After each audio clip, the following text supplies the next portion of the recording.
আসসালামু আলাইকুম, কেমন আছেন? উঠেন না, উঠেন উঠেন উঠেন। আরে দুইজনে উঠেন, কিন্তু পারতেন না, উঠেন না। নাকি এবারে রেখে দেয় কিতা? ঠিক আছে বিসমিল্লাহ। লাইছি দুইজন রে। তাই এদিকে চান্স একটু। Welcome to my channel. তো আজকে হেতারে লয়ে যাই কেমন? আপনারা যাবেন কই? আদালত। দেখছেন নে কত দূর আইতে গেল না। থাক, সমস্যা নাই, আমি আছি আপনাদের পাশে, আমি সবসময় আছি। কি খুশি এনারা ভাই, আমারও সত্যি ভালো লাগতেছে।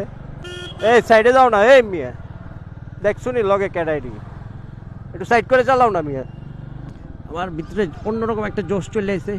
আজকে ফাটাইলাম, যারে মন চায় তারে ফাটাইলাম আজকে। গাড়ি এটা এরকম করতেছে কাকা, নাইমা দেনছে দুইটা। যাবেন নি নদীর পার? এনে নামবেন কিতেন? এনে যে নামলেও যে এবারে হেনে নামলে একই বারে ভাই, ভাড়া দিতে হবে। কাকা এই হুন্ডাটার নাম্বার নাই, ধরতাম নেই। আমার নাম আবরার। আসসালামু আলাইকুম, আমার নাম আবরার। ভালো থাকেন মুরব্বী। তো দুইজনের ভাড়া এসে 20-20-40 দিয়ে দেন। তোমার ধন্যবাদ বলে।